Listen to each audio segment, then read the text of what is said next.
তো আজকে আমাদের বিষয় হলো ডেরিভেটিভস। ডেরিভেটিভস কথার অর্থ কি? অপশন মার্কেটে আপনারা ডেরিভেটিভস কথাটা অনেকবার শুনেছেন।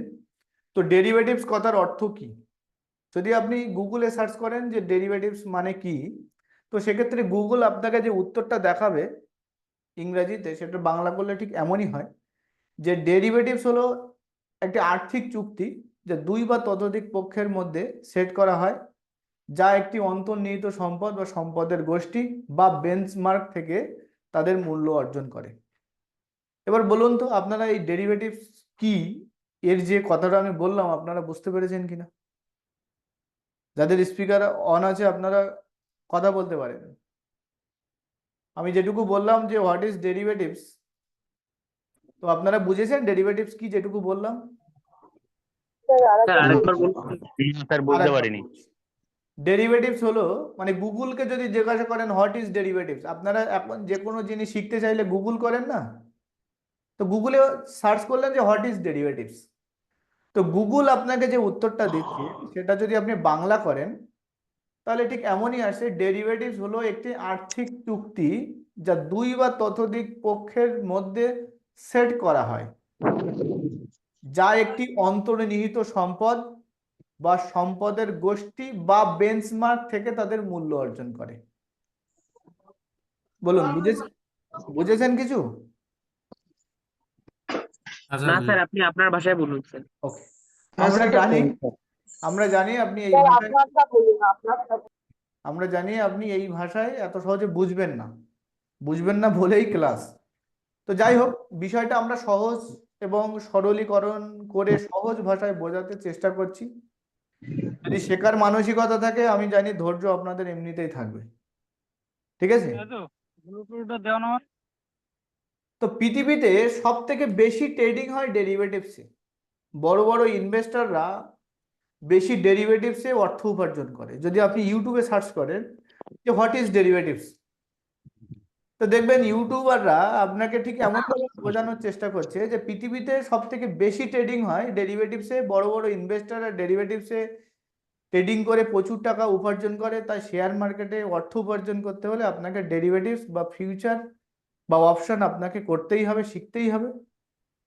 বলুন, এটাতেও কিন্তু বোঝা যাচ্ছে না যে ইউটিউবে আপনি সার্চ করেও যে হোয়াট ইজ ডেরিভেটিভস। আমি আপনাদেরকে আরো সহজ সরল ভাবে বলে দিচ্ছি। ডেরিভেটিভস কথার অর্থ হলো ব্যুৎপন্ন। ডেরিভেটিভস কথার অর্থ কি? উৎপন্ন। ব্যুৎপন্ন। বলুন এই ব্যুৎপন্ন উৎপন্ন। শব্দটা এর আগে কেউ কোনোদিন বাংলা ডিকশনারিতে আপনারা পড়েছেন? না স্যার। না স্যার। ইংরেজি ডেরিভেটিভস কথার অর্থ হলো ব্যুৎপন্ন। এটাও হয়তো আপনার মাথার উপর দিয়ে গেছে যে ব্যুৎপন্নটা কি। বিষয়টা যদি আরো সহজ করি, ধরুন আটা থেকে গম তৈরি হয়, ওই সরি, গম থেকে আটা। আটা। আটা তৈরি হয় কি থেকে? গম থেকে। গম থেকে। রুটি তৈরি হয় কি থেকে? আটা থেকে। আটা থেকে। সরিষার তেল তৈরি হয় কি থেকে? সর্ষে থেকে। সরিষার দানা থেকে। চিনি তৈরি হয় কি থেকে? আখের রস থেকে। আখ থেকে। তো আসবাবপত্র তৈরি হয় কি থেকে? যদি কাঠের আসবাবপত্র আপনার বাড়িতে থাকে তাহলে কি থেকে তৈরি হয় সেগুলো? কাঠ থেকে। কাঠ কাঠ থেকে। থেকে। তো এখানে ডেরিভেটিভস অর্থাৎ ব্যুৎপন্ন হলো যে জিনিসটা উৎপন্ন হচ্ছে সেটা হলো ব্যুৎপন্ন। যেমন গম থেকে আটা তৈরি হচ্ছে। গম থেকে কি তৈরি হচ্ছে? আটা তৈরি হচ্ছে। তার আটা। আটা হলো গমের ডেরিভেটিভস।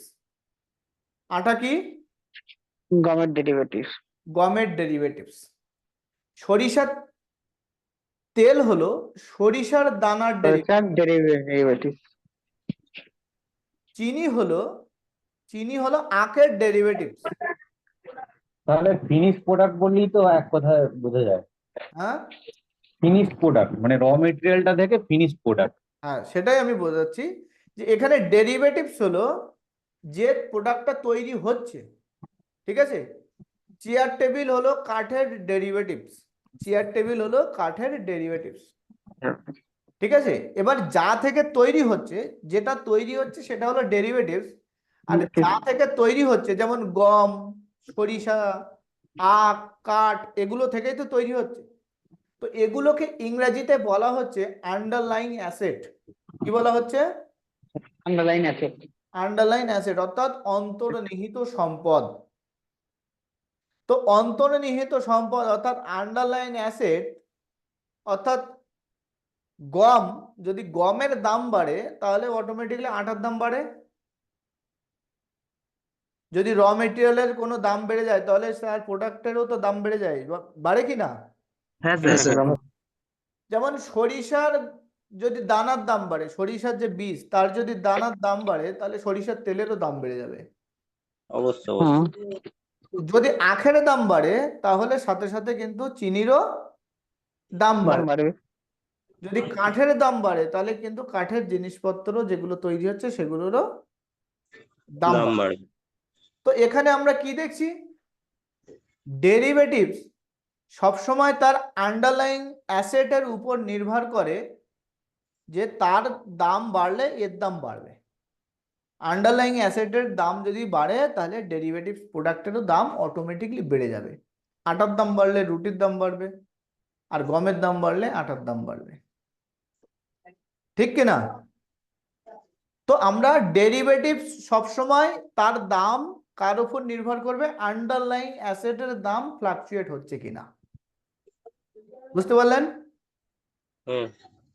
আপনি দেখুন, যখন পেট্রোলের দাম বাড়ে, ডিজেলের দাম বাড়ে, তখন কি হয়? তখন হলো ভাড়া বেড়ে যায়, বাড়ে কিনা? গাড়ি ভাড়া বেড়ে যায় তখন। তো এখানে গাড়ি ভাড়া কার উপর ডিপেন্ড করছে? পেট্রোলের দাম বাড়া ওঠা নামার উপর ডিপেন্ড করছে। কখনো কিন্তু গাড়ি ভাড়া বাড়লে পেট্রোলের দাম বাড়ে না, বাড়ে কি? যে গাড়ি ভাড়া বেড়ে গেছে তো আমরা একটু পেট্রোলের দাম বাড়িয়ে দিই, বাড়ে না। না স্যার। তো এখানে সর্বত্র ডেরিভেটিভস এর দাম ওঠানামা করবে তার আন্ডারলাইন অ্যাসেটের দাম ওঠানামার উপর। ঠিক? তো এগুলো আমরা আমাদের রিয়েল লাইফে কিছু ডেরিভেটিভস এবং আন্ডারলাইং অ্যাসেটের কথা আপনাদের সামনে বললাম। এবার ঠিক স্টক মার্কেটও অর্থাৎ পুঁজি বাজারে কিছু ফিনান্সিয়াল ডেরিভেটিভস হয়, যার অন্তর্নিহিত অর্থ অর্থাৎ অন্তর্নিহিত সম্পদ অর্থাৎ আন্ডারলাইন অ্যাসেট গুলো হলো স্টক, ইন্ডেক্স, কমোডিটি, কারেন্সি, এগুলো হলো তার আন্ডারলাইং অ্যাসেট। ঠিক আছে? এর কিছু ফিনান্সিয়াল ডেরিভেটিভস আছে। ফিনান্সিয়াল ডেরিভেটিভস কত প্রকার? এখানে আমরা ফিনান্সিয়াল ডেরিভেটিভস কে আমরা চার, কারোর থেকে সাউন্ড আসছে, আপনাদেরকে বারবার রিকোয়েস্ট করছি নিজেরা নিজেদের স্পিকারটাকে অফ রাখুন। স্যার আপনি ওখান থেকে স্পিকার অফ করে দিন, বিশাল প্রবলেম হচ্ছে। তো তাহলে আর শুধু আমাকে আমার মতন বকতে হবে? যেভাবে আছেন এইভাবে থাকুন, শুধুমাত্র প্রশ্ন করলে উত্তর দিন। একবার রিপিট করবেন, বুঝতে পারিনি। তো এখানে আমরা যে ফিনান্সিয়াল ডেরিভেটিভস গুলোর কথা বলছি, এর আন্ডারলাইং অ্যাসেট গুলো হলো স্টক, যেমন ইকুইটি স্টক, ইন্ডেক্স, কমোডিটি এবং কারেন্সি। ঠিক যখন আন্ডারলাইন অ্যাসেটের দাম ওঠানামা করে, ঠিক তার ডেরিভেটিভস এর দাম ওঠানামা করে, অর্থাৎ ফিউচার এবং অপশনের দাম ওঠানামা করে। তো মূলত ডেরিভেটিভস হলো চার প্রকার। ডেরিভেটিভস কত প্রকার? চার প্রকার। কি চার প্রকার? প্রথম হলো ফিউচার কন্ট্রাক্ট, প্রথম ফিউচার কন্ট্রাক্ট।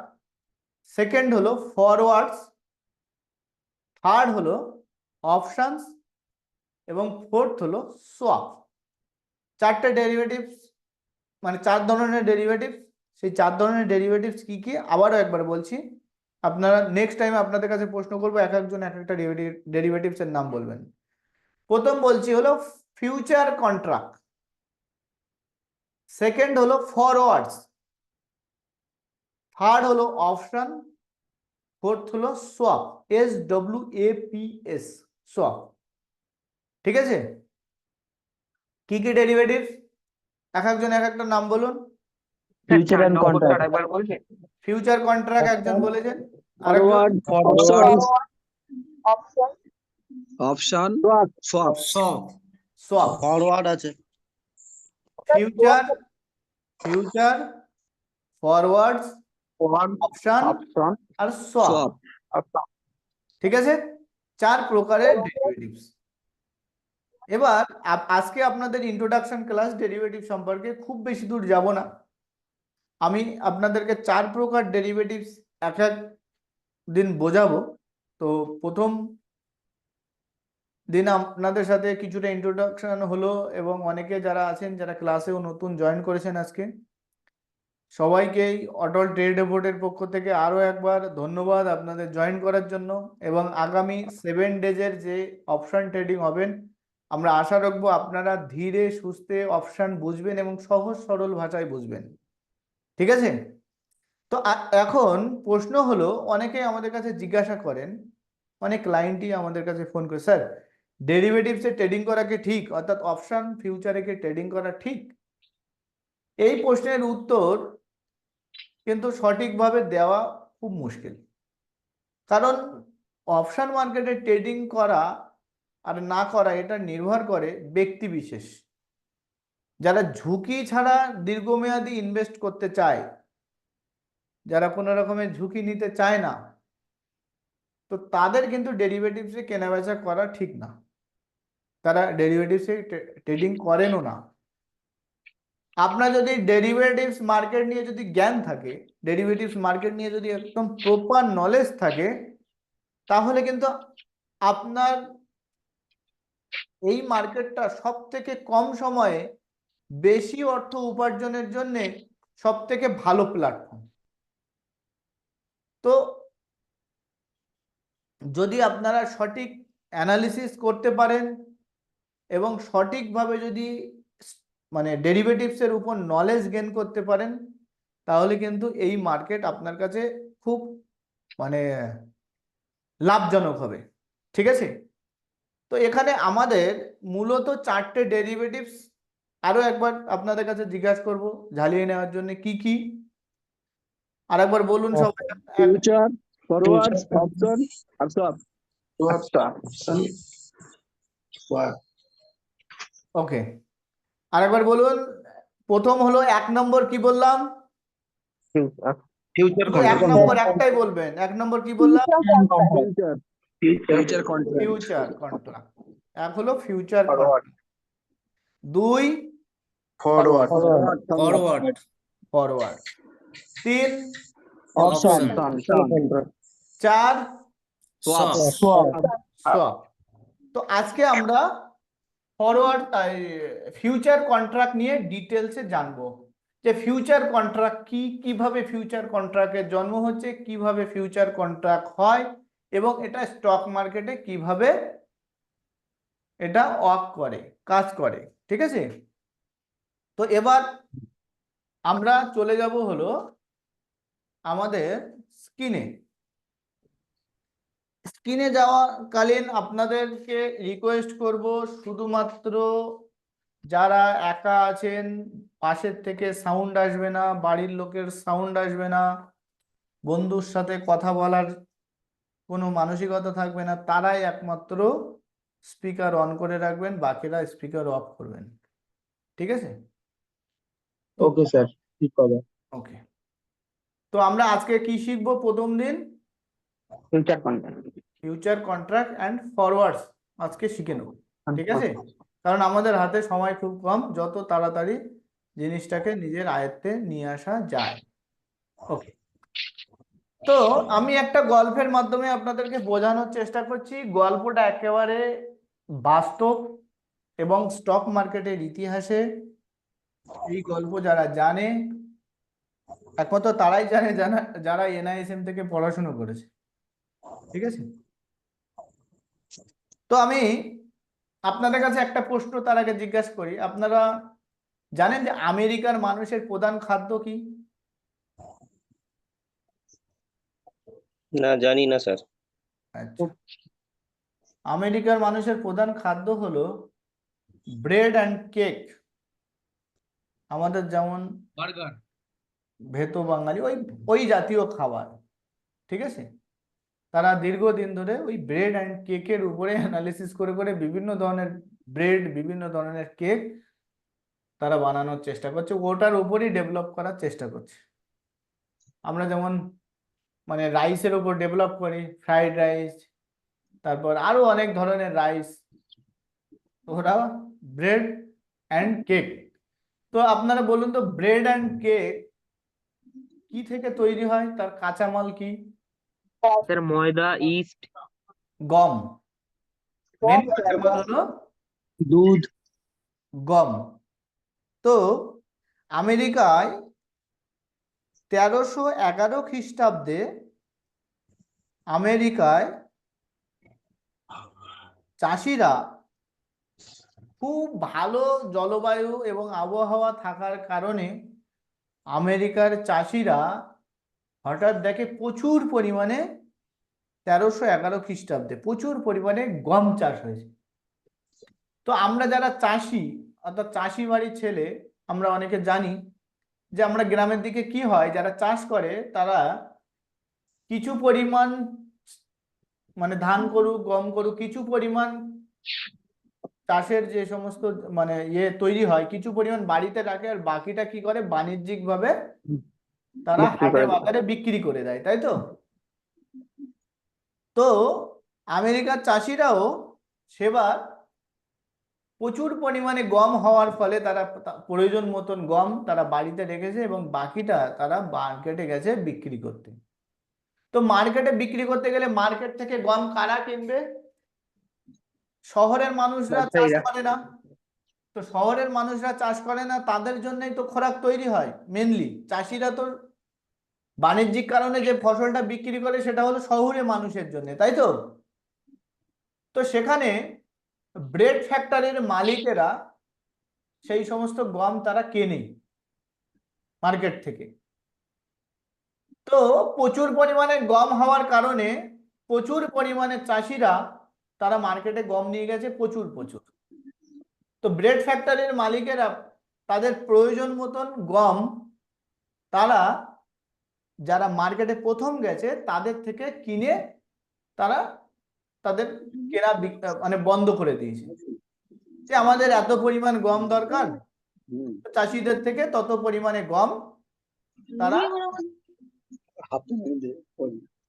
অলোক মিস্ত্রি, অলোক মিস্ত্রি, হ্যাঁ স্যার। আপনার থেকে আওয়াজ আসছে।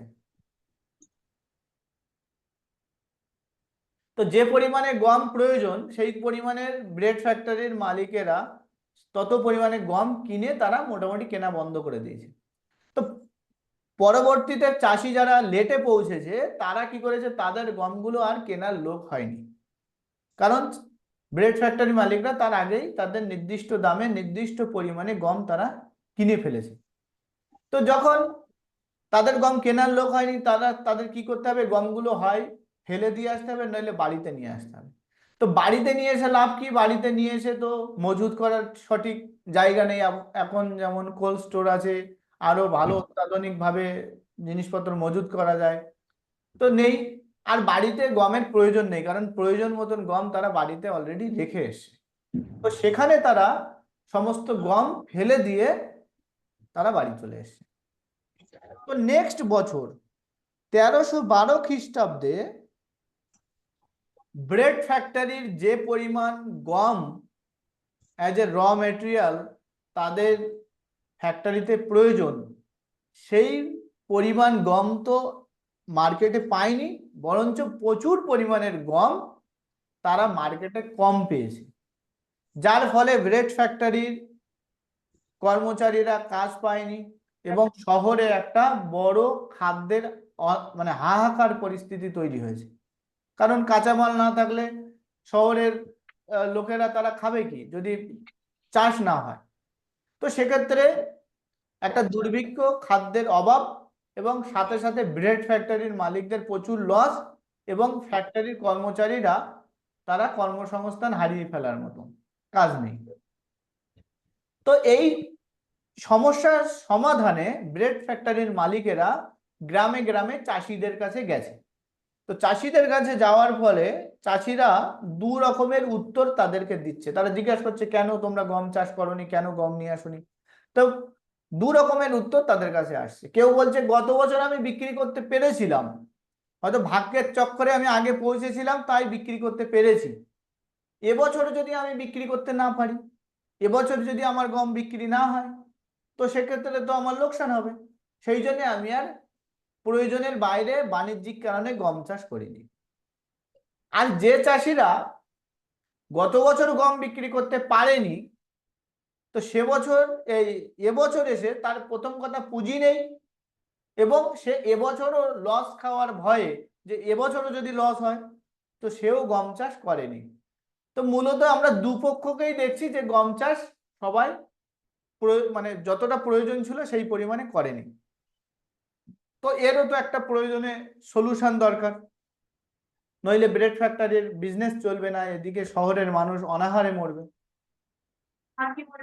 তো তখন ব্রেড ফ্যাক্টরির মালিকরা চাষিদের কাছে বলছে যে আপনারা গম চাষ করুন, আমরা আপনাদের গম যখন সিজন শেষ হবে তখন আমরা আপনাদের গম কিনবো। ঠিক আছে? তো চাষিরা বলছে আপনি বলছেন যে গম কিনবেন, ঠিক আছে, আমার তো 10 কুইন্টাল গম হয়, আপনি যদি বলেন হ্যাঁ কিনবো বলেছিলাম, তো আমি 1 কুইন্টাল কিনছি, তো সেক্ষেত্রে তো আমার বাকি 9 কুইন্টাল তো নষ্ট হবে, সেক্ষেত্রে আমার লস হবে। তা বলছে না, ঠিক আছে, আপনার 10 কুইন্টাল গম যদি হয়, এই 10 কুইন্টাল গম অর্থাৎ কোয়ান্টিটি, এই 10 কুইন্টাল গম আমি কিনবো। ঠিক আছে, 10 কুইন্টাল গম ও কিনবে। বলছে ঠিক আছে, আপনি তো বলছেন 10 কুইন্টাল গম কিনবেন, আমার গম চাষ করে আমার সমস্ত কিছু খরচ খরচা দিয়ে যদি আমি আপনার কাছে গম 10 টাকায় না কিনি, না বেচি, তো সেক্ষেত্রে আমার লস হবে। আপনি বলছেন কিনবেন, আপনি যদি বলেন আমি 2 টাকায় কিনবো কিংবা 3 টাকায় কিনবো কিংবা 4 টাকায় কিনবো, আমার তো 10 টাকায় না বেচলে লস হবে। তো ব্রেড ফ্যাক্টরির মালিক যখন দেখলো যে না 10 টাকায় যদি আমার গম কিনি, তো এক্ষেত্রে আমারও লস নেই, তো চাষিও দেখছে 10 টাকায় বেচলে আমারও লস নেই, তো সেক্ষেত্রে বলছে ঠিক আছে, আমি আপনার গম 10 টাকা ধরেই আমি কিনবো। এই প্রাইসটা কিন্তু সেই সময় প্রাইজের সাথে মানে মিলবে না, আমি শুধু আপনাকে বোঝানোর স্বার্থে 10 টাকা বললাম। তো বলছে ঠিক আছে, আমি 10 টাকা করেই কিনবো। তো বলছে আপনি যে কিনবেন বলছেন, ঠিক আছে 10 টাকা করেই কিনবেন এবং 10 কুইন্টাল কিনবেন, কিন্তু এর নিশ্চয়তা কোথায়? আপনি যদি বলেন না বলিনি কিনবো না, তো তখন বলছে ঠিক আছে, আমি আপনাকে 2 টাকা অ্যাডভান্স দিচ্ছি। কি দিচ্ছি? অ্যাডভান্স, যেটাকে আমরা বলছি প্রিমিয়াম। তো আমি 2 টাকা আপনাকে অ্যাডভান্স দিচ্ছি। এবার বলুন তো, এই যে চাষি এবং ব্রেড ফ্যাক্টরির মালিকের মধ্যে একটা কন্ট্রাক্ট হলো, অর্থাৎ একটা ডিল হলো, একটা এগ্রিমেন্ট হলো, এই এগ্রিমেন্টটা ফুলফিল হলো কিনা? একটা না এগ্রিমেন্টে স্যার, কি চাই? এখনো হয়নি স্যার। না এগ্রিমেন্ট হ্যাঁ স্যার, একটা ফুলফিল হয়েছে। এগ্রিমেন্টে প্রথমে কোয়ান্টিটি ফিক্সড হওয়া চাই, প্রাইস ফিক্সড হওয়া চাই, এবং একটা সিকিউরিটি মানি চাই, অর্থাৎ অ্যাডভান্স চাই। দেখুন এর মধ্যে মোটামুটি এই তিনটে কিন্তু আছে, এর বাইরে আর কিছু থাকলে আপনারা বলতে পারেন। স্যার ডকুমেন্টেশন লিখিত। ওকে, ডকুমেন্টেশন অর্থাৎ লিখিত। যখন আপনি কোনো জায়গা থেকে আপনি যখন অ্যাডভান্স পাচ্ছেন না, যখন আপনি অ্যাডভান্স পাচ্ছেন, তখন কিন্তু আপনি অ্যাজ এ সেলার আপনি কিন্তু একটা সিকিউরিটি পাচ্ছেন কিনা? আপনার কথা আমি অ্যাকসেপ্ট করলাম, সেটা হলো ডকুমেন্টেশন। আর আরেকটা আরেকটা ব্যাপার আছে। হুম যদি যদি ও তো 10 কুইন্টাল মানে পরের বছরে দেবে, সেই অনুযায়ী চুক্তি হলো। হুম কিন্তু কোনো কারণবশত যদি 10 কুইন্টাল না দিতে পারে, সেখানে হয়তো 5 কুইন্টাল দিল বা 6 কুইন্টাল দিল, হুম সেক্ষেত্রে হ্যাঁ, তো ওরা লস হয়ে যাবে। তো সেক্ষেত্রেও হতে পারে। আর একটা হলো কোয়ান্টিটি কম হতে পারে কিংবা কোয়ান্টিটি বেশি হতে পারে। বেশি হতে পারে। ঠিক আছে, এটাও আমি নোট করলাম, কোয়ান্টিটি। ওকে, তো এবার আপনি দেখুন এখানে সাইদ সায়েদ জিলানি আপনার থেকে বারবার আওয়াজ আসছে, আপনাকে আমি অনেকবার দেখছি যে আপনি বিষয়টা সিরিয়াস আরে নিচ্ছেন না। স্যার ওটাকে মুট করে দিন না, ওনাকে মুট করে দিন না, ওনার জন্য সবার কেন প্রবলেম হবে? ওনাকে মিউট করে দিন ওখান থেকে। ঠিক। তো এবার আপনি দেখুন এই এগ্রিমেন্টে অর্থাৎ এই delay quantity fixed, price fixed এবং একটা অ্যাডভান্স আছে। বাকি যে দুজনের দুটো কোয়ারি সেটা আমি উপরে নোট করলাম। এবার দেখুন এই যে এগ্রিমেন্টটা হচ্ছে, এই এগ্রিমেন্টটা তো একটা শেষ হওয়ার দরকার, একটা তো টাইম পিরিয়ড আছে, হ্যাঁ কি না? এই টাইম পিরিয়ডটা কোথায় হচ্ছে, সেটা হলো যখন সিজন শেষ হচ্ছে, যখন সিজন এক্সপায়ার হচ্ছে, তাই তো? যে এবছরের গম মানে এবছরের যখন সিজনটা শেষ হবে তখনই কিন্তু একে অপরের থেকে কিন্তু লেনদেনটা হবে, হ্যাঁ কি না? হ্যাঁ স্যার। ওকে। তো এক্ষেত্রে দেখুন ফার্মার এবং ফ্যাক্টরির মালিকদের মধ্যে একটা এগ্রিমেন্ট হয়েছে, সেখানে দেখুন প্রাইস ফিক্সড, কোয়ান্টিটি ফিক্সড এবং অ্যাডভান্স দিয়ে ডিল পাক্কা। সবাইকে আপনার কি মনে হয় যে সবাই এই ডিলের মধ্যে থাকবে, সমস্ত চাষি এই ডিল করবে কিংবা সমস্ত ব্রেড ফ্যাক্টরি এই ডিল করবে? না, সবাই করবে না। কিছু লোক তো এই এগ্রিমেন্ট কিংবা ডিলের বাইরেও থাকবে কি না? হ্যাঁ তো যারা এই ডিলের এগ্রিমেন্টের বাইরে থাকবে তারা যে প্রাইজে কেনা বেচা হবে সেটাকে আমরা বলছি খোলা বাজার অর্থাৎ মার্কেট, হ্যাঁ কি না? হ্যাঁ স্যার। তো ওপেন সেই মার্কেট। হ্যাঁ সিজন শেষে যে প্রাইজে কেনা বেচা হচ্ছে সেটাকে আমরা বলছি মার্কেট প্রাইস, হ্যাঁ কি না? Market price. তো এই ডিল যেটা হয়েছে, এই ডিলের মধ্যে আমি প্রথমে আপনাদের কাছে একটা রিস্ক ফ্যাক্টরটা একটু ক্যালকুলেশন করি। দুজনের মধ্যে ডিল হয়েছে চাষি এবং ফ্যাক্টরি মালিকদের মধ্যে। আপনি বলুন তো কার রিস্ক আছে এই ডিলটার মধ্যে? স্যার দুইজনেরই রিস্ক আছে। ফ্যাক্টরি মালিক, মালিকের দুইজনেরই রিস্ক আছে। ফার্মারের কত টাকার রিস্ক আছে বলুন তো? 8 টাকা ট্যাক্স আছে। 8 টাকা।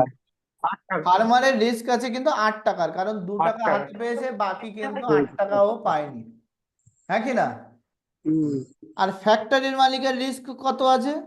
2 টাকা। 2 টাকা। 2 টাকা স্যার।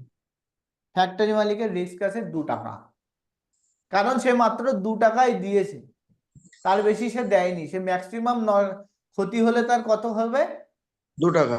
2 টাকা। তো এখানে বোথ আর আন্ডার রিস্ক, দুজনেই কিন্তু রিস্কের মধ্যেই আছে, হ্যাঁ কি না? হ্যাঁ হ্যাঁ স্যার। দুজনেই কিন্তু রিস্কের মধ্যে আছে। এবার আমরা আসি প্রফিট লসের ব্যাপার।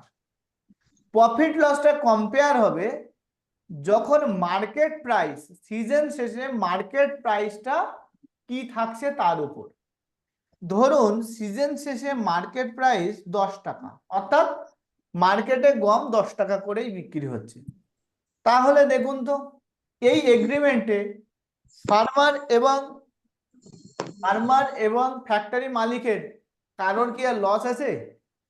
না স্যার। কারণ না। তারা 10 টাকায় ডিল করেছিল, 10 টাকায় মার্কেটে পাওয়া যাচ্ছে। অর্থাৎ এক্ষেত্রে যদি 10 টাকা দাম হয়, মার্কেট প্রাইস যদি 10 টাকা হয়, তো এক্ষেত্রে আপনি দেখুন ফার্মারেরও কোনো লস নেই, ফ্যাক্টরি মালিকেরও কোনো লস নেই।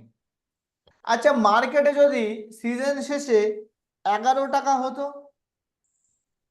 তাহলে স্যার চাষির লাভ হতো। তাহলে ফার্মারের কি হতো? লাভ। ফার্মারের হ্যাঁ লস হতো, ফার্মারের লস হতো আর ফ্যাক্টরি মালিকের লাভ। ক টাকা লস হতো? 1 টাকা। 1 টাকা। কেন? ফার্মার যদি এগ্রিমেন্ট না করতো সে এখন মার্কেটে এসে 11 টাকায় বিক্রি করতে পারতো, হ্যাঁ কি না? 11 টাকায় বিক্রি করতে হতো। হ্যাঁ স্যার, 11 টাকায় তো বিক্রি করতে হতো। ফ্যাক্টরি মালিকের কিন্তু 1 টাকা সেক্ষেত্রে লাভ হয়েছে, কারণ সে 10 টাকায় মালটা আগে থেকে বুক করে ফেলেছে, ঠিক? হ্যাঁ যদি মার্কেট প্রাইস 12 হয়, ফ্যাক্টরি মালিকের 2 টাকা লাভ। 2 টাকা লাভ ফ্যাক্টরি মালিকের, ফ্যাক্টরি মালিকের 2 টাকা লাভ, ফার্মারের কিন্তু এক্ষেত্রে 2 টাকা লস। আচ্ছা, মার্কেট প্রাইস যদি 9 টাকা হয়, ফ্যাক্টরি মালিকের লস, ফার্মারের লাভ। ফার্মারের 1 টাকা লাভ আর ফ্যাক্টরি মালিকের 1 টাকা লাভ। ফার্মারের কিন্তু 1 টাকা লাভ আর ফ্যাক্টরি মালিকের 1 টাকা লস, কারণ সে মার্কেট থেকে 9 টাকায় কিনতে পারতো এটা। যদি এটা 8 টাকায় হয়, ফ্যাক্টরি মালিকের 2 টাকা লাভ। ফ্যাক্টরি মালিকের লস। ফার্মারের একই ভাবে ফার্মারের কিন্তু 2 টাকা লাভ, ফ্যাক্টরি মালিকের 2 টাকা লস। 8 টাকা যদি মার্কেট প্রাইস হয়, ফার্মার যদি বলে, ওই ফ্যাক্টরি মালিক যদি বলে দুধ 8 টাকায় মার্কেটে পাওয়া যাচ্ছে, তোমার থেকে কেন নেবো, তো সে যদি না নেয় তাহলে কি করবে, ফার্মার কিন্তু 8 টাকা দরে অন্য কারো কাছে বিক্রি করবে, তার কিন্তু অলরেডি 2 টাকা 2 টাকা অ্যাডভান্সের টাকাটা তার পকেটে ছিল, তাহলে তার কিন্তু লস নেই, তার কিন্তু 2 টাকা লাভ হয়েছে, হ্যাঁ কি না? তো এটা যখন 9 টাকা 8 টাকায় যাচ্ছে, তখন চাষির লাভ, ফ্যাক্টরির মালিকরা বুঝছে একটা এগ্রিমেন্ট করে ফেলেছিলাম, সেক্ষেত্রে লস হলে আর কি করব। কিন্তু যখন মার্কেটটা 13 টাকায় যাচ্ছে, সেক্ষেত্রে ফার্মারের 3 টাকা লস হচ্ছে, ব্রেড ফ্যাক্টরি মালিকের 3 টাকা প্রফিট হচ্ছে। যদি 14 টাকায় যায়, তাহলে এক্ষেত্রে 4 টাকা হলো ফার্মারের লস হচ্ছে, আর ব্রেড ফ্যাক্টরি ফ্যাক্টরি 4 টাকা লাভ। প্রফিট হচ্ছে 4 টাকা। তো যখন 14 টাকায় মার্কেট চলে গেছে, অর্থাৎ মার্কেট এগ্রিমেন্টের প্রাইস সেরা মার্কেট প্রাইস অনেক হাই হয়ে গেছে, তখন তো ব্রেড ফ্যাক্টরির মালিকরা বগল বাজাতে বাজাতে আসছে যে আমি কম টাকায় এগ্রিমেন্ট করে আমার লাভ হয়েছে, যাই চাষির কাছ থেকে মাল নিয়ে আসি। তো চাষি হলো অল্প শিক্ষিত কিংবা আধা শিক্ষিত কিংবা নিরক্ষর, সে এত এগ্রিমেন্ট ফেগ্রিমেন্ট বোঝে না, সে হলো গোয়ার। সে বলছে আমি আপনার কাছে এত টাকায় মাল বেচবো না, আমি এত টাকায় দেবো না, আমাকে বেশি প্রাইস দিতে হবে। তো ফ্যাক্টরি মালিক বলছে কেন, আমি ডিল করেছি, অ্যাডভান্স দিয়েছি, আমাকে দিতে হবে। এই নিয়ে দুজনের মধ্যে বচসা, আর মানে বচসা এমন জায়গায় পৌঁছেছে যে ব্রেড ফ্যাক্টরির মালিক ফার্মারের কানে দিয়েছে একটা থাপ্পড়, কারণ তার মানে সে আনন্দ করে এসে কম টাকায় পাবে। আর ব্রেড ফ্যাক্টরির মালিক যদি ফার্মারের থাপ্পড় দেয়, তো ফার্মার কি ছেড়ে দেবে? সে তার গোষ্ঠী সমেত সব ধরে, মালিককে ধরে সেখানে আরো মারধর, তারপর মালিক এসে ব্রেড ফ্যাক্টরির সমস্ত কর্মচারীদের নিয়ে পুরো গ্রাম সমেত জ্বালিয়ে দিয়েছে, তার কাছে ম্যান পাওয়ার বেশি। তো যখনই গ্রাম সমেত জ্বালিয়ে দিয়েছে, তখনই সেই সময়কার শিকাগোতে যে শাসক ছিল তার নজরে এসছে, কি ব্যাপার, তো এই ব্যাপার, এগ্রিমেন্ট ক্যান্সেল হয়ে গেছে। তো এগ্রিমেন্ট যখন ক্যান্সেল হয়ে গেছে, তার জন্য এই দুজনের মধ্যে বচসা থেকে মারামারি গন্ডগোল। বলছে দেখো এইভাবে আর হবে না, কারণ এই যে এগ্রিমেন্টটা হয়েছে এটা হলো মৌখিক, ভার্বালি, এর কোনো রকমের লিগ্যাল টেন্ডার নেই। এই এগ্রিমেন্টের ডকুমেন্টেশন চাই, কি চাই? ডকুমেন্টেশন চাই। তো ডকুমেন্টেশনের জন্য শাসক সেই সময় বলে দিয়েছে এই হলো অফিস, এই অফিসে বায়ার আসবে, অর্থাৎ ব্রেড ফ্যাক্টরির মালিকরা আসবে, চাষিরা আসবে, দুজনের মধ্যে এগ্রিমেন্ট হবে এবং এগ্রিমেন্টে সিলমোহর পড়বে, ঠিক আছে? তো যখনই সিলমোহর পড়বে, এগ্রিমেন্ট হবে, অফিস হয়ে তৈরি হয়েছে, তখনই কিন্তু অলিখিতভাবে শিকাগোতে এক্সচেঞ্জ তৈরি হয়ে গেছে। বুঝতে পারছেন কিভাবে কনসেপ্ট এসছে? হ্যাঁ স্যার। ঠিক আছে। হ্যাঁ স্যার। তো এবার হচ্ছে ডকুমেন্টেশন। তো চাষিরা আসছে কি করতে? চাষিরা আসছে তাদের গম বিক্রি করতে, সে রেজিস্টার করছে আমার এত গম আমি এত টাকায় বিক্রি করতে চাইছি, আর ফ্যাক্টরি মালিকরা এসছে যে আমার এতগুলো গম প্রয়োজন, আমি এত টাকায় কিনতে আসছি। যখন দুজনের মধ্যে প্রাইস ম্যাচ করছে, তখনই একটা এগ্রিমেন্ট হচ্ছে, একটা কন্ট্রাক্ট তৈরি হচ্ছে, ঠিক? এই কন্ট্রাক্টটা তখন আর কে কার গম বেচছে, কে কার গম কিনছে আর দেখার দরকার নেই। বায়ার আসছে, সেলার আসছে, শুধুমাত্র ডকুমেন্টেশন তৈরি হচ্ছে। বোঝাতে পারলাম? পড়না ক্লাস করে নিস। ফার্মার এসে ফার্মার এসে সে গম জমা দিয়ে যাচ্ছে, আর এদিক থেকে ফ্যাক্টরি মালিক এসে গম রিসিভ করে নিয়ে যাচ্ছে। হয়তো কার গম কে কিনছে দুজনকে কেউ কাউকে চেনেও না। বুঝতে পারছেন? ওকে ওকে তো এটাই হলো কন্ট্রাক্ট, আর এটাকে ফিউচার কন্ট্রাক্ট নাম দেওয়া হয়েছে, কারণ এখন এগ্রিমেন্ট হচ্ছে ফিউচারের মার্কেটে কি হবে। কি বললাম, বোঝা গেছে?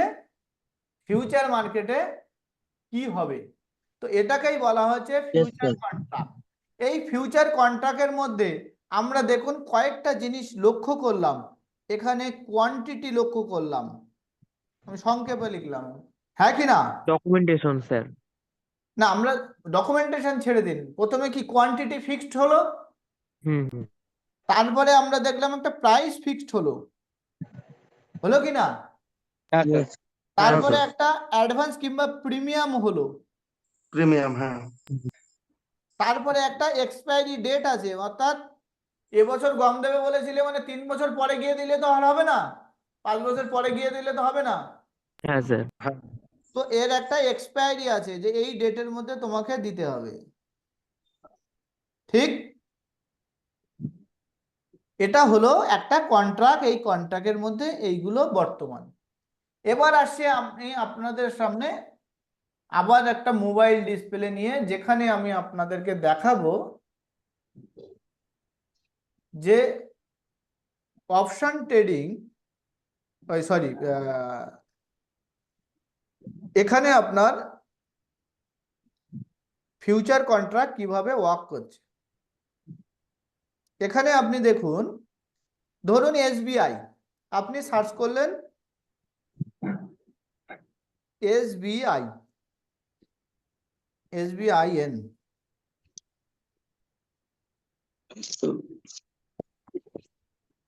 SBIN সার্চ করলেন, তো প্রথমে আমরা আসছি ক্যাশ, এনএসি এবং বিএসি, দেখতে পাচ্ছেন এনএসি এবং বিএসি, হ্যাঁ স্যার। এটা হলো আন্ডারলাইন অ্যাসেট। এটা কি বলছি? আন্ডারলাইন আছে। Underline asset, cash market stock হলো আন্ডারলাইন অ্যাসেট। এর হলো আমি ফিউচার দেখি, যদি ফিউচার দেখি, তো যদি ফিউচার দেখি এখানে দেখুন, আপনি যখনই এনএসি এবং বিএসি দেখছেন ক্যাশের মধ্যে, এখানে কোনো ডেট দেখতে পাচ্ছেন? দেখুন এসবিআই মানে স্টেট ব্যাংক অফ ইন্ডিয়া, দেখতে পাচ্ছেন? এসবিআই নিচেই আছে state bank of India full name. Sir হ্যাঁ, নেই। আপনারা কি আমাদের মোবাইল ডিসপ্লে দেখতে পাচ্ছেন? হ্যাঁ দেখতে পাচ্ছি। হ্যাঁ দেখতে পাচ্ছি। ক্যাশে যদি দেখেন এসবিআই মানে স্টেট ব্যাংক অফ ইন্ডিয়া, ফিউচারে যদি যান তো এসবিআই নিচে আছে একটা ডেট, নিচে কি আছে? ডেট আছে স্যার। ডেট আছে, তার নিচে আছে কি আর একটা ডেট, তার নিচে আছে আর একটা ডেট, অর্থাৎ হ্যাঁ এই হ্যাঁ হ্যাঁ। এই ডেটটা হলো এক্সপায়ারি ডেট। প্রথম Expiry আমরা দেখবো এটা এক্সপায়ারি ডেট, ফিউচার যখন আসছি তখনই এটা স্টক নয়, এটা হলো একটা কন্ট্রাক্ট। এই কন্ট্রাক্ট শেষ হচ্ছে কবে? 25শে জুলাই একটা কন্ট্রাক্ট শেষ হচ্ছে, 29শে আগস্ট একটা কন্ট্রাক্ট শেষ হচ্ছে, 26শে সেপ্টেম্বর একটা কন্ট্রাক্ট শেষ হচ্ছে। তো 25, 29, 26 কেন? এই ডেটগুলো হলো প্রত্যেক মাসের লাস্ট বৃহস্পতিবার। এই ডেটগুলো কি? প্রত্যেক মাসের লাস্ট বৃহস্পতিবার। বৃহস্পতিবার। এবার যদি আপনি এটাকে বাই করতে যান, যদি আপনি ক্যাশে বাই করতে চান, তো ক্যাশে আপনি একটা শেয়ার বাই করতে পারেন। এখান থেকে যদি ক্যাশে মনে করেন 100টা শেয়ার বাই করতে পারেন, যদি মনে করেন যে আপনি ক্যাশে বাই করে 200 করতে পারেন, আর যদি মনে করেন আপনি 750 শেয়ার বাই করতে পারেন। তো 750 শেয়ার বাই করতে গেলে ক্যাশ মার্কেটে আপনাকে কত টাকা লাগছে? এখানে 6,60,525, অর্থাৎ 880 টাকা করে পার শেয়ার আপনার 750 শেয়ারে লাগছে 6,60,525, তাই তো? এবার যদি আপনি এটাকে ফিউচারে বাই করতে যান, তাহলে আপনি দেখুন এখানে একটা লেখা আছে যে আপনি নাম্বার অফ লট, ওখানে নাম্বার অফ কোয়ান্টিটি ছিল, এখানে নাম্বার অফ লট। লট এই এক লট হলো, এখানে এক লটের ভ্যালু হলো 750 কোয়ান্টিটি। অর্থাৎ আপনি যদি এখানে 0 আছে, আজকে মার্কেট বন্ধ বলে এখানে হয়তো দেখাচ্ছে না কোনো না কোনো কারণে, তো এখানে আপনাকে কিনতে হলে একটা কিনলে আপনি ফিউচারে কিনতে পারবেন না। এক মানে হলো, হ্যাঁ এবার চলে এসছে, এক মানে কি, লট সাইজ কত, 750 750, ঠিক আছে। তো 750 শেয়ার কিনতে আপনার কত লাগছিল, 6,60,000, তাই তো, 525 টাকা। হ্যাঁ 525 টাকা। এখানে বলা হচ্ছে 750 শেয়ার কিনতে আপনাকে শুধুমাত্র অ্যাডভান্স দিতে হচ্ছে, অর্থাৎ প্রিমিয়াম দিতে হচ্ছে কত টাকা, 1,27,546 টাকা। 27,546 টাকা, 46 টাকা 50 পয়সা। 27,546 টাকা। এখানে যদি, ওখানে যদি আন্ডারলাইং অ্যাসেটের দাম বাড়ে, তো এখানেও আপনার ফিউচারের দাম বাড়বে। ওখানে যদি 80 থেকে 85 হয়, এখানে 81 থেকে 86 হবে। বুঝতে পারছেন? হ্যাঁ স্যার। ঠিক আছে। তো আচ্ছা স্যার বলছি, স্যার একটা কথা বলছি, এখানে আন্ডারলাইন অ্যাসেটটা ওই এসবিআই এর ইকুইটি, একটা শেয়ারের হবে, তাই তো? ইকুইটি হলো ওখানকার মানে এসবিআই হ্যাঁ, এখানকার আন্ডারলাইন অ্যাসেট মানে স্টক। বুঝতে পেরেছি। একটা কোশ্চেন ছিল, একটা কোশ্চেন ছিল, একটা বলুন। কোশ্চেন ছিল। বলুন। আচ্ছা, ইকুইটিতে ধরুন একটা শেয়ারের দাম যত পয়েন্ট বাড়বে আর কি, হুম সাপোজ 881 টাকা .20 আছে হুম একটা শেয়ার। এটা ধরুন এখন দাম এটা বেড়ে গেল, সে 30 টাকা বেড়ে গেল, হুম 81 প্লাস 30 টাকা হয়ে গেল। হুম তো হওয়ার পর যেই ভ্যালুটা হবে সেই ভ্যালুটা কি লটের ক্ষেত্রেও কি শো করবে বাড়লে? একদম একদম, আপনার ওখানে 1 টাকা বাড়া মানে এখানেও 1 টাকা বাড়বে। ওকে ওকে ওখানে 30 টাকা বাড়া মানে এখানে 30 টাকা বাড়বে। তো অনেকটা ইন্টারডের মতো।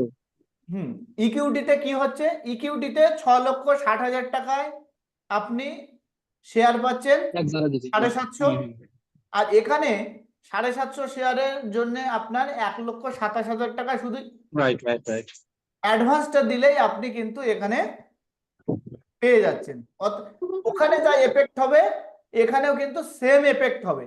তো ওখানে 650 কোটি, 6,60,000 টাকায় যে আপনার এফেক্ট হচ্ছে, এখানে কিন্তু 1,27,000 টাকায় সেম এফেক্ট হচ্ছে। ওখানেও 2 টাকা পড়ে গেলে এখানেও 2 টাকা পড়ে যাবে। ঠিক আছে।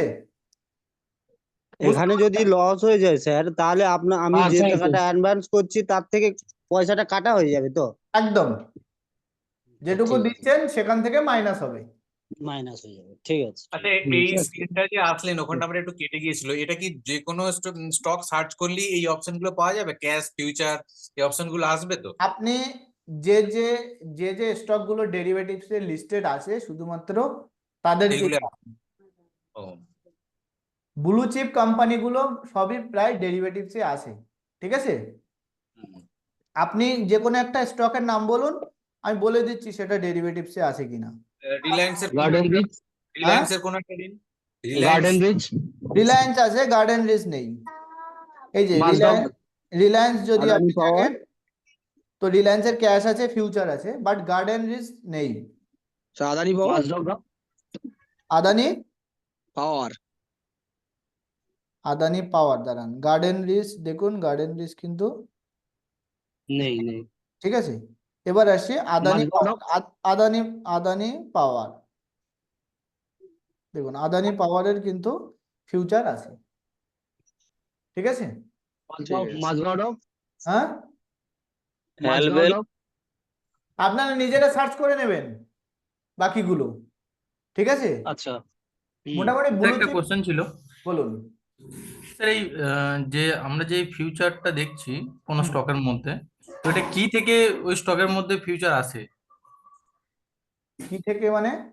মানে ধরুন আমাদের এখানে যে শেয়ার বাজারে যেমন অনেক শেয়ার আছে, কোন কোন শেয়ারে ধরুন এই যে ফিউচার অপশন নেই, আর কোন কোন শেয়ারে ফিউচার অপশন আছে, তো এটা কি থেকে আসছে? এটা কি থেকে আসছে, যে স্টকগুলো মানে এনএসই ব্লু চিপ ক্যাটাগরিতে ফেলেছে, যার ফ্লাকচুয়েশন শুধুমাত্র মানে যে সমস্ত স্টকে ম্যালপ্র্যাকটিস হওয়া সম্ভব নয়, ঠিক আছে, সেই সমস্ত স্টকগুলোতেই মেনলি ডেরিভেটিভস দেওয়া হয়েছে। কারণ ডেরিভেটিভস মার্কেট অনেকটা কমপ্লিকেটেড মার্কেট, তো সেক্ষেত্রে এক্সচেঞ্জ ঠিক করবে যে কারা ডেরিভেটিভসে থাকবে আর কারা ডেরিভেটিভসে থাকবে না। এটা কি চেঞ্জ হয় স্যার? এটা এক্সচেঞ্জের উপরেই ডিপেন্ড করে, সেবি এবং এক্সচেঞ্জ। আচ্ছা আচ্ছা স্যার ব্লু চিপ কোম্পানি বলতে কি কোনগুলো বুঝবো? ব্লু চিপ কোম্পানি ধরুন N50 মানে ন্যাশনাল 50 নিফটির মধ্যে যে কোম্পানিগুলো আছে সেগুলোকে ব্লু চিপ ধরতে পারে, ঠিক আছে। ওকে, তো আপনারা এই রিলেটেড প্রশ্ন করুন, তাহলে সুবিধা হবে, ঠিক আছে। এখন ব্লু চিপ বলতে যাবেন না, কারণ ওটা সহজ বিষয়। হ্যাঁ স্যার, যেটা বলছেন ওটা বলুন। তো এখন স্যার, এটা- আপনারা আপনারা ফিউচার কন্ট্রাক্ট বুঝেছেন কি বোঝেননি মোটামুটি? হ্যাঁ স্যার, future- মোটামুটি স্যার, বুঝতে বোঝেন। পেরেছি এখানে ভালোভাবে। তো কি কয়েকটা বলছিলেন বিষয় একবার বলুন। এখানে কয়েকটা বিষয় কি থাকছে, একটা হলো কোয়ান্টিটি আপনার ফিক্সড, প্রাইস, মানে প্রাইস, প্রিমিয়াম প্রিমিয়াম আর আর ডেট। এক্সপায়ারি, ঠিক আছে। ওকে, তো এবার আমি আপনাদেরকে ফিউচার কন্ট্রাক্ট কেন মানুষ ব্যবহার করে সেটা একটুখানি আপনাদেরকে বোঝানোর চেষ্টা করছি। ফিউচার কন্ট্রাক্ট মেনলি ইউজ হয় শর্ট সেলের কারণে, শর্ট সেলের জন্য। শর্ট সেল মানে আপনারা জানেন ইকুইটিতে শর্ট সেল হয়, অর্থাৎ আপনার যদি কোনো শেয়ার মনে হয় যে বাড়বে না কমবে, তো সেক্ষেত্রে আপনারা আগে সেল করে পরে বাই করতে পারেন, নাকি না? আগে আরো সেল একটা মাইকে আওয়াজ হচ্ছে, তো একটু প্লিজ মিউট। আগে সেল করে পরে বাই করতে পারেন। তো সেক্ষেত্রে আপনার একদিনের টাইম থাকে। শর্ট সেল করে আপনার যদি মনে হয় যে না, আপনি কোনো একটা স্টকে মনে হচ্ছে যে না সেই স্টকটা নিচের দিকে যাবে, উপরের দিকে যাবে না, তো সেক্ষেত্রে আপনি সেল করে রাখতে পারেন। যখন নিচের দিকে যাবে তখন কিন্তু আপনার প্রফিট হবে। যদি সেল করেন তাহলে নিচে গেলে প্রফিট হবে। শর্ট সেল নিয়ে আপনাদের একটা পুরো সম্পূর্ণ ভিডিও আছে, শর্ট সেল এক্সপ্লেন করা আছে যে শর্ট সেল কিভাবে হয়। তো মেনলি মানে স্যার ওটাই স্যার বোধহয় পুট অপশন বোধহয় না? না, ওটা এটা অপশনের কথা উচ্চারণই হয়নি এখানে, ঠিক আছে। স্যার স্যার বলছিলাম হুম। যে এক্সপায়ারি ডেটের আগে কি সেল করা যাবে না ওটাই ফিক্সড? না, এক্সপায়ারি ডেটে আপনি এখনই সেল করতে পারেন। আপনি বাই করুন আর সেল করুন, এক্সপায়ারি পর্যন্ত আপনি লাস্ট রাখতে পারবেন। এর মধ্যে আপনি যে কোনো সময় বাই সেল করে বেরিয়ে যেতে পারেন, ঠিক আছে। হ্যাঁ যে কোনো সময় বাই সেল করে বেরিয়ে যেতে পারেন। মেনলি এটাই ছিল ফিউচার। ফিউচার আমরা মেনলি শর্ট সেলের জন্য ব্যবহার করি। আর কম টাকা দিয়ে বেশি শেয়ারের ওপর যখন আমরা ইনভেস্ট করি তখন আমরা কিন্তু ফিউচার ব্যবহার করি, কারণ এখানে শুধু প্রিমিয়ামের উপরেই কিন্তু পুরো সম্পূর্ণ শেয়ারের এফেক্ট পড়ে। ফরওয়ার্ডস কি? ফরওয়ার্ডস হলো স্যার একটা কোশ্চেন ছিল। এই যে হ্যাঁ, এই যে লট যখন সিলেক্ট হয়ে গেল, তারপরে যখন আমি কিনতে যাচ্ছি তখন ওই যে প্রাইসটা যেটা 6,60,000 ছিল সেটা 1,27,000 হলো। ওইটা কিভাবে হচ্ছে, মানে ওটা আপনি তো কেন? শুধু অ্যাডভান্সটা দিচ্ছেন। আচ্ছা, আপনি এখানে যেমন 10 টাকার গম 2 টাকা অ্যাডভান্স দিয়ে পুরোটা বুক করছেন, আচ্ছা আচ্ছা আচ্ছা আচ্ছা ওখানে আপনি শুধু প্রিমিয়ামটা দিচ্ছেন অ্যাজ এ অ্যাডভান্স, আচ্ছা ঠিক আছে, যে আপনি এতগুলো শেয়ার এক্সপায়ারির দিন নেবেন, কিন্তু আপনাকে ফিজিক্যাল সেটেলমেন্ট করতে হবে না, আপনি তার আগেই সেল করে দিয়ে বেরিয়ে যাবেন, ঠিক আছে। কিন্তু ধরুন অ্যাডভান্সটা, এবার বাকি প্রিমিয়ামটা কখন দেওয়া হবে? বাকি প্রিমিয়াম লাগবেই না আপনার, আচ্ছা বাকি প্রিমিয়াম লাগবেই না। যদি মনে করেন যে আমি অতগুলো শেয়ার কিনে আমার পোর্টফোলিওতে রাখবো, তখন আপনি বাকি টাকাটা দেবেন। আচ্ছা যদি স্যার, মনে করেন future আমি ওখান থেকে প্রফিট লস করে বেরিয়ে যাব, তো আপনি অ্যাডভান্সেই চলে যাবে, আপনার আর টাকা দিতে হবে না ওখানে। তাহলে স্যার, ওখানে যদি future প্রফিট লস করতে হয় তাহলে ওখানে future- কি ওই প্রিমিয়ামের দাম কি আপ ডাউন হয়? প্রিমিয়ামের দাম তো আপ ডাউন হবেই, প্রিমিয়ামের দাম আপ ডাউন হবে বলেই তো আমি এতক্ষণ বোঝাচ্ছি। প্রিমিয়ামের আচ্ছা দাম আপ ডাউন না হলে আপনি কিনে প্রফিট কিংবা লস কি করে করবেন? তাহলে আর এটা share হলো করে লাভ একটা কন্ট্রাক্ট, এটা কিন্তু কোনো শেয়ার নয়। আপনি শেয়ারটা কিনবেন, তার জন্য আপনি অ্যাডভান্স দিচ্ছেন কন্ট্রাক্টে, যে আমি এতগুলো শেয়ার কিনবো এক্সপায়ারিতে। বুঝতে পারছেন? স্যার বলছিলাম কিন্তু ওই আপনি ফিউচার, কিনবেন না, আপনার কেনার প্রয়োজনও নেই। আপনি যেমন ফিউচার কিনেছেন, আবার ফিউচার বিক্রি করে দেবেন, আবার একজন কিনবে। স্যার ফিউচার তার মানে কি ইন্টারডের মতো? ইন্টারডে যেমন ডে ট্রেডিং, ইন্টারডের মতোই নয়, এক্সপায়ারি পর্যন্ত আপনি ক্যারি করতে পারবেন। এটা একটা পিরিয়ড টাইম, ওটা ডে ট্রেডিং। একদম। ডে মানে ট্রেডিং কেন বলছেন?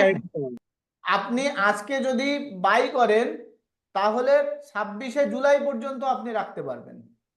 আর ইন্টারনেটে হচ্ছে ডে ট্রেডিং, মানে ওই ইন্টারডে যেদিন মানে কিনলো ওই দিন শেষ। আজকেরটা আজকেই শেষ। আচ্ছা আচ্ছা, ঠিক আছে, ঠিক বুঝলাম। আছে? ঠিক আছে, থ্যাংক ইউ। তো এটাই হলো মেনলি ফিউচার। ফিউচার কোনো স্টক কিন্তু আপনার কেনা হচ্ছে না, আপনি স্টক কেনার জন্য এগ্রিমেন্ট করছেন, একটা কন্ট্রাক্ট নিচ্ছেন, সেই কন্ট্রাক্টটা আপনি এক্সপায়ারিতে এক্সপায়ার হয়ে যাচ্ছে। আপনার এই কন্ট্রাক্ট কিন্তু আপনার পোর্টফোলিওতে হিট করবে না, আপনার ডিম্যাট অ্যাকাউন্টে কোনো দিন কিন্তু এফেক্ট পড়বে না। বোঝাতে পারলাম? এটা কিন্তু আপনার ডিম্যাটে ঢুকবে না। আপনি কিন্তু আপনার পোর্টফোলিওতে চেক করলে আপনি কিন্তু আপনার এই ফিউচার কন্ট্রাক্ট দেখতে পাবেন না, কারণ এটা এক্সপায়ারি। হুম। আচ্ছা, এখানে আপনি যে বলছেন কম কম খরচ করে বেশি ইনকাম, তো কম খরচ আমি যদি premium দিলাম পার প্রিমিয়াম যদি 2 টাকা করে হয়, তাহলে আমার ওটা 3 টাকা বা 4 টাকা যদি বেড়ে যায়, আমি বিক্রি করে দিই, আমার তো সেইভাবে প্রফিটটা তো বেশি হচ্ছে না। যে কেন? কম টাকাতে কম প্রফিটই তো হচ্ছে।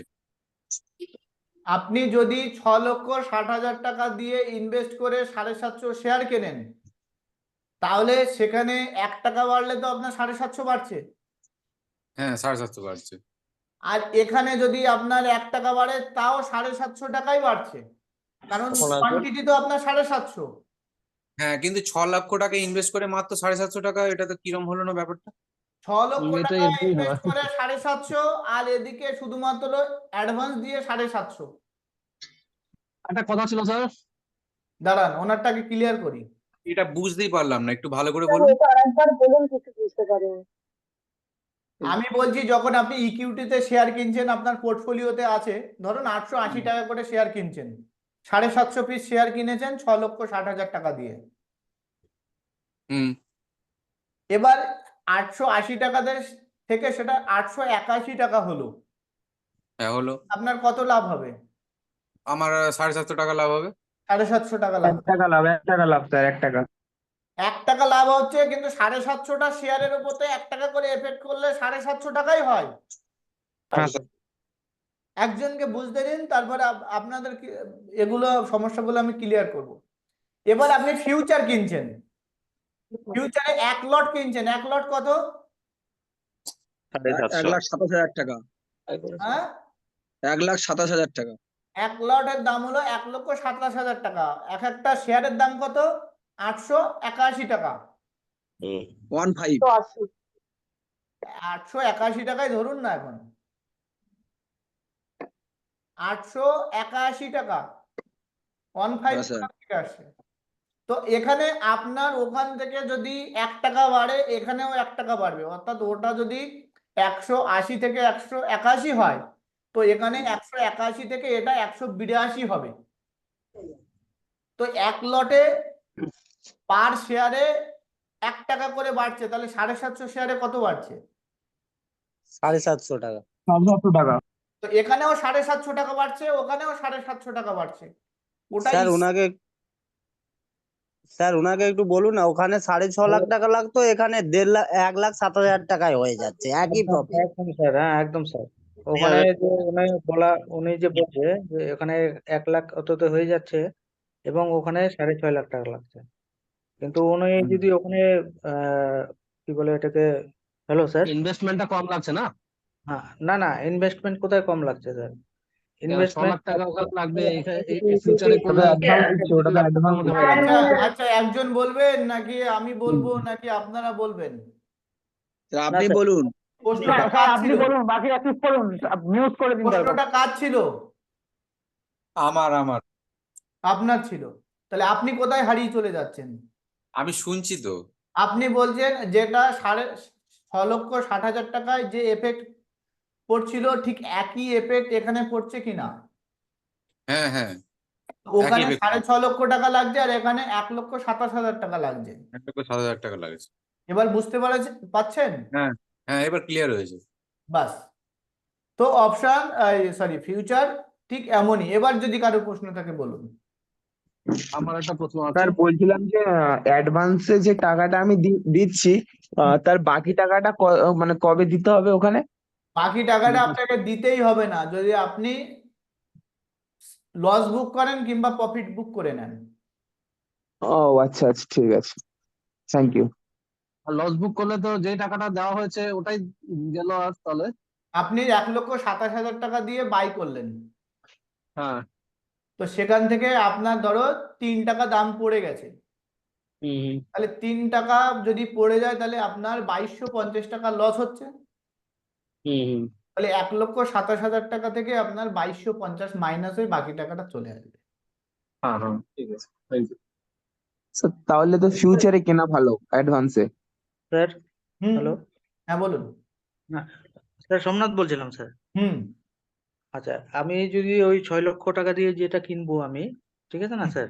হুম তো ওইটা যদি আমি ডেরিভেটিভ না ডেলিভারিতে যদি কিনি, হুম তাহলে আমাকে অত পয়সাই লাগছে। কিন্তু ওটা কি আছে কি আমি যতদিন খুশি আমি রেখে দিতে পারবো। হুম হ্যাঁ ডেলিভারিতে কিনলে আপনি যতদিন খুশি রেখে দিতে পারবেন। হ্যাঁ হ্যাঁ। আর এবার এবার যেটা আছে যে 1 লক্ষ টাকার যেটা দিয়ে আমি কিনবো, সেটাতে আমার টাইম যেটা আপনার 1,00,000 টাকা লাগছে সেটাতে আপনার এক্সপায়ারির বেশি দিন রাখতে পারবেন না, ব্যাস এটাই। এটাই simple. Thank you sir, thank you. এই। বলুন।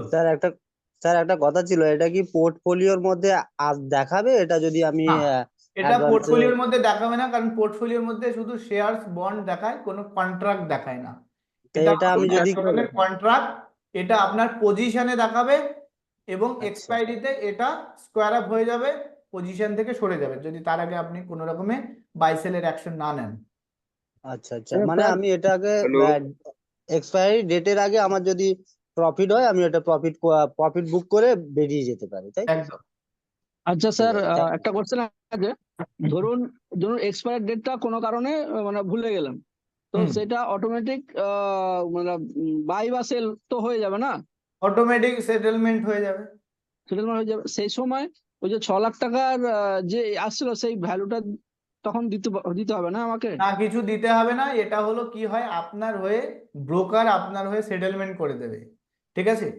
ব্রোকার বাই করে দেবে, আবার ব্রোকার সেটাকে আবার সেল করে দেবে। মানে স্যার আমি বলছি ওটা যদি আমি না বিক্রি করি ওটা ব্রোকার আমার হয়ে বিক্রি করে দেবে তো? একদম। আচ্ছা। আচ্ছা, এতে কি কোনো এক্সট্রা চার্জেস পড়বে? পেনাল্টি, মাঝখানে পেনাল্টি এসছিল, বাট আমি এখনো কাউকে কোনোদিন পেনাল্টি কাটতে দেখিনি। সেবি একবার বলেছিল যে পেনাল্টি হবে, কিন্তু আমরা কাউকে এখনো পেনাল্টি দিতে দেখিনি, ঠিক আছে? তো সেই জন্য পেনাল্টি এখন ছেড়ে দিন, পেনাল্টি নিচ্ছে না। ফেল হয়ে গেলে কি টাকাটা রিটার্ন করে দিবে ব্যাংক অ্যাকাউন্টে আপনার না? যেটুকু টাকা লস হবে সেইটুকু টাকা কেটে নিয়ে বাকি টাকা আপনার অ্যাকাউন্টে অ্যাড হয়ে যাবে, কিংবা স্যার, আমার যেটুকু একটা টাকা প্রফিট হবে সেইটুকু টাকা অ্যাড তারপরে হয়ে বলুন। আপনার অ্যাকাউন্টে অ্যাড হয়ে যাবে। স্যার, আমার একটা question ছিল। নেক্সট করে দিন, এটা হয়ে গেছে, নেক্সট করে তো দিন। ফিউচার আমরা বুঝে গেছি মোটামুটি, আরো বুঝবো, ঠিক আছে? হ্যাঁ স্যার। ফিউচারে আমি একটা জিনিস আপনাদেরকে দেখাই। ফিউচারের কিন্তু যখন এক্সপায়ারি ডেট চেঞ্জ হচ্ছে, তখন কিন্তু ফিউচারের যখন দেখুন এক্সপায়ারি ডেট চেঞ্জ হবে, তখন কিন্তু 1 মিনিট সার্চ করে নিই একবার।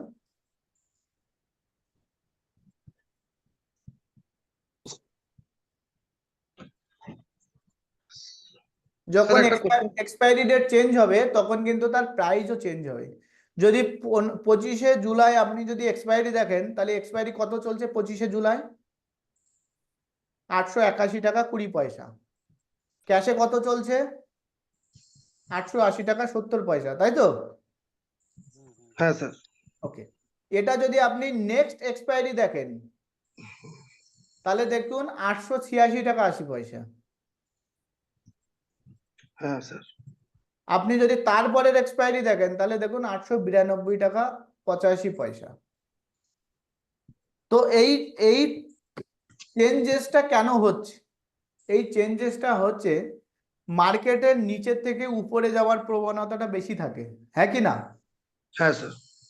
তো যেহেতু উপরে যাওয়ার প্রবণতা থাকে এবং এটা আপনি যত দূরের এক্সপায়ারি করছেন তত এর মধ্যে কিছু প্রিমিয়াম অ্যাড হয়ে যাচ্ছে। এটা যত টাইম আসবে এটা কমতে কমতে কমতে কমতে কিন্তু একদম আপনার মানে আন্ডারলাইন অ্যাসেটের সাথে এটা কিন্তু মানে কি হয়ে যাবে, মানে সেম হয়ে যাবে দুটো, ঠিক আছে? দেখবেন নেক্সট এক্সপায়ারি যত যাচ্ছে এই চেঞ্জেসটা আসছে। এটা যখন আপনারা অপশন শিখবেন আরো বেশি, এটাকে আরো বেশি জানতে পারবেন যে এটা কেন চেঞ্জেস হচ্ছে, ফিউচারে কেন চেঞ্জেস হচ্ছে। ক্লাস লম্বা হবে সেই জন্য আজকে আর বলছি না, আমি শুধু আপনাদেরকে একটুখানি বলছি।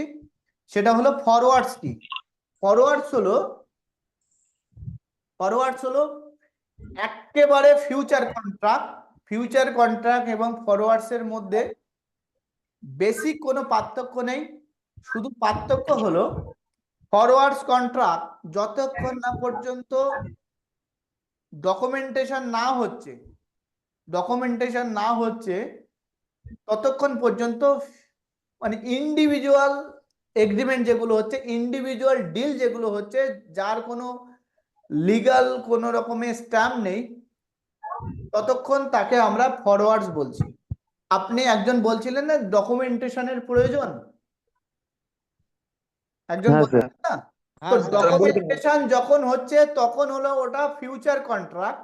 আর যদি ডকুমেন্টেশন না হয়, দুজনের মধ্যে ব্যক্তিগত ভার্বালি যদি কোনো রকমের এগ্রিমেন্ট হয় তো সেটাকে আমরা ফরওয়ার্ডস বলি। এই ফরওয়ার্ডস এর নিয়ম হলো কোনো একজন ব্যক্তি এই এগ্রিমেন্টটাকে ক্যান্সেল করে দিতে পারে। বুঝতে পারলেন? হ্যাঁ স্যার। কোনো একজন ব্যক্তি এই এগ্রিমেন্টটাকে ক্যান্সেল করে দিতে পারে। তো যেহেতু এটা ব্যক্তিগত একটা কন্ট্রাক্ট এবং এখানে যে কেউ একজন ক্যান্সেল করার চান্স আছে, মানে করতে পারে, তো সেই জন্য ফরওয়ার্ডস স্টক মার্কেটে ট্রেডিং হয় না। বুঝতে পারলাম?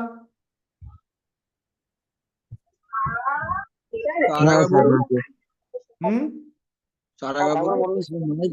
আছে, খুব বিচ্ছিরি আওয়াজ হচ্ছে। বুঝতে পারছি। স্যার একবার বলুন ওটা। হবে চলুন আগে। যারা যারা একমাত্র হাত তুলবেন তাদেরকে আমি শুধু আনমিউট করব, আর বাকিদের সবাইকে মিউট। এখানে রাজেশ ভুইন, বলুন। হ্যাঁ স্যার। স্যার আমার একটা কোশ্চেন ছিল। স্যার আপনি যেটা ফিউচারটা দেখালেন যে ওইটা এক্সপায়ারি, ওটা আমরা কি 3 মাস পর্যন্ত করতে পারি? ধরুন আজকে জুলাইয়ের ধরুন 25 তারিখ এক্সপায়ারি আজকে জুলাইয়ে দাঁড়িয়ে আপনি সেপ্টেম্বরের ফিউচারও বাই করতে পারেন। করতে পারি, কিন্তু তার বেশি বাই করতে পারি কি? অক্টোবরের আমি ফিউচার বাই করতে পারি? না, নেক্সট 3 মান্থ। আচ্ছা, নেক্সট 3 মাস। হ্যাঁ, ঠিক আছে স্যার। আমি রেকর্ডিংটা অফ করছি, তারপর বাকি আবার প্রশ্নের উত্তর দেবো।